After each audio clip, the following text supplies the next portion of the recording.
Assalamualaikum warahmatullahi wabarakatuh. Kita akan membahas tentang ensemble mikrokanonik. Ensemble itu terbagi atas beberapa jenis. Salah satunya adalah mikrokanonik. Ada kanonik, mikrokanonik, dan sebagainya. Keadaan mikrokanonik ini adalah keadaan di mana N, V, E, dan E-nya ini adalah konstan. N ini adalah jumlah partikel, V-nya adalah volume, E-nya ini adalah jumlah energi. Nah, maka tidak ada pertukaran partikel karena N-nya konstan. E-nya juga konstan, maka tidak adanya pertukaran energi atau kalor keluar masuk dari sistem tersebut. Maka sistem ini dikatakan sebagai sistem terisolasi. Kemudian, apa itu sebenarnya ensemble? Kita mengacu pada definisi ini. Ensemble adalah kumpulan dari keadaan makro yang sama dan tersusun atas banyak keadaan mikro. Yang saya garis bawahi, kumpulan makro yang sama, banyaknya keadaan mikro. Berarti kalau mengatakan sebagai kumpulan dari keadaan makro yang sama, maka saya bisa mendefinisikan sebagai ini sistem. Kemudian kita pengen nentuin nilai P-nya itu berapa. Nah, nilai P-nya ini ditentukan dari nilai energinya. Energinya. Kenapa nilai energinya? Karena dia kan dari partikel di dalamnya. Ada partikel di dalamnya, kemudian partikel ini bergerak menumbuk dinding. Nah, ini berarti kan dia punya energi untuk menabrak dinding. Nah, ini adalah besaran tekanannya. Asumsinya hanya berinteraksi dengan dinding, karena dia tidak berinteraksi dengan partikel lain. Kemudian, saya definisikan sini banyak E, dan E lagi, dan E lagi. E-nya ini adalah besaran makro. Besaran makro itu tersusun atas besaran mikro. Nah, ini adalah besaran makronya adalah E. Kemudian, E-nya ini ada banyak. Dan nilainya itu adalah 12 Joule. Kita asumsikan sebagai nilai 12 Joule. Dari definisi yang pertama, kumpulan dari keadaan makro yang sama. Ini adalah keadaan makro. Berapa nilainya semua keadaan makro ini? Ada nilai 12. Berarti, karena ini kumpulan, berarti kan harus ada beberapa. Berarti ini benar dong. Gitu kan? Lebih dari satu. Gitu. Kemudian, nilainya sama semua dari semua keadaan makro ini. Dan tersusun atas banyaknya keadaan mikro. Gitu kan? Penyusunnya nih, keadaan mikro, atau disebut sebagai kombinasi keadaan mikro. 228, 156, ini adalah kombinasi keadaan mikro. Ini mikronya angka 1, 5 juga mikro, 6 juga mikro gitu. Nah, ini banyak dari kombinasi keadaan mikro. Berarti ini bisa dikatakan sebagai ensemble. Kemudian, apakah sistem ini adalah sebuah ensemble? Ketika kita menentukan P-nya juga, berarti kan kita harus menentuin juga energinya. Nah, ternyata saat mengukur satu sistem, pada saat itu hanya ada satu kemungkinan keadaan kombinasi mikro.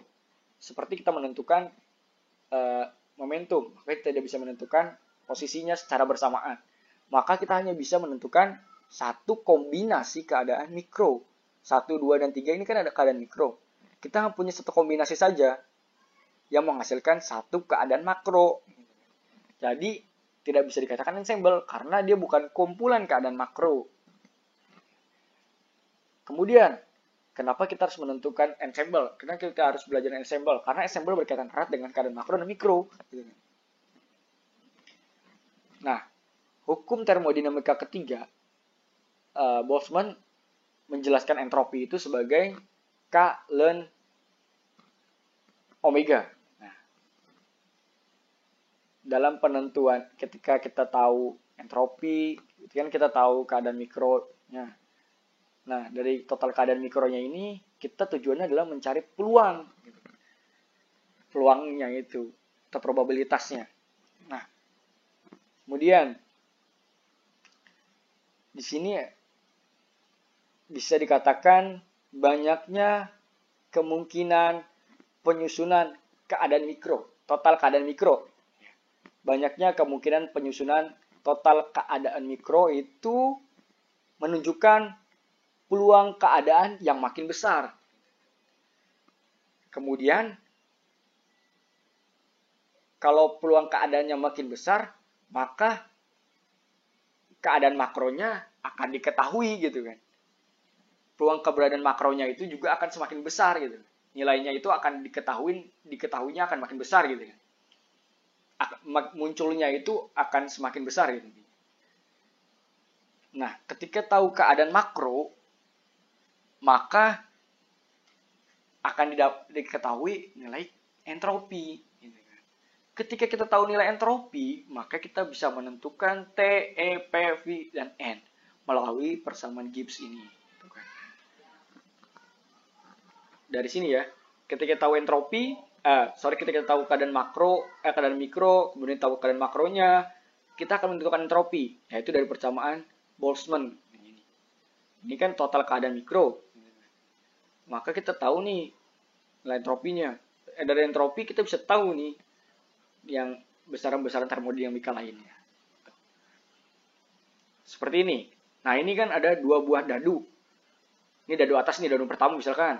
Ada digit 1, 2, 3, 4, 5, dan 6 gitu kan. Yang ini juga gitu kan. Nah, ini kan keadaan mikro nih gitu kan. 1, 2, 3 gitu kan. Ini angka-angka ini nih. 1, 2, ini ada keadaan mikro. Gitu kan. Kemudian ketika dua buah dadunya ini dilemparkan sekali secara bersamaan, kemungkinan keadaan makro yang munculnya itu berapa gitu. Keadaan makro itu kan kombinasi dari keadaan mikro gitu. Total keadaan mikro yang ada di dalamnya gitu kan intinya mah. Bukan kombinasi tapi total keadaan mikro yang ada di dalamnya adalah keadaan makro gitu kan. Jadi sebenarnya yang bakal muncul itu keadaan makronya berapa? Ternyata adalah angka 7 gitu kan. Bukan angka 7 ya. Totalnya adalah 7 gitu. Total keadaan mikronya adalah 7. Maksudnya gimana? Ini tuh adalah ini tuh adalah semuanya keadaan makro. 1,1 ini adalah keadaan makro semua nih. Ya, terus, karena dia tersusun atas keadaan mikro. 1,1 ini keadaan mikro, ini keadaan mikro. Jadi keadaan makro gitu kan. Totalnya ada 2 keadaan makronya. Nah, yang paling mungkin total keadaan makronya yaitu total keadaan makro, yang paling mungkin keadaan makronya itu adalah bernilai 7. Jadi kedua dadu kita lempar. Total dari digit kedua dadu itu tuh yang di atas tuh, misalkan yang kita lempar tuh totalnya semua adalah 6 gitu kalau kita jumlahin titik-titiknya. 7 gitu. Yang paling mungkin. Kenapa? Karena di sini 7 itu dikombinasikan dari ini nih. Ini, dan ini. Berarti kan dia paling banyak kombinasinya gitu kan. Kombinasi keadaan mikronya gitu kan. 1,6, 2,5, 3,4, 4,3, 5,2, dan 6,1. Berarti kan dia memiliki paling banyak kombinasi keadaan mikro gini kan. Banyaknya kemungkinan penyusun keadaan mikro. Itu menentukan peluang keadaan. Nah, dari peluang keadaannya ini, dia nentuin keadaan makro yang muncul itu sebenarnya berapa nilainya. Keadaan makro itu kan energi gitu kan. Energi atau apalah sebagainya. Berapa nilai keadaan makro yang munculnya itu? Nah, itu ditentukan dari kombinasi keadaan mikro yang mungkin gitu. Yang paling banyak, yaitu adalah angka 7 kalau dadu ini. Dari keadaan makro itu kita dapat nih, nilai ternyata 7. Nah, dari situ kita menggunakan persamaan ini dapat nilai entropinya, dapat nilai T-nya, E, P, dan V, dan N-nya. Gitu saja. Terima kasih.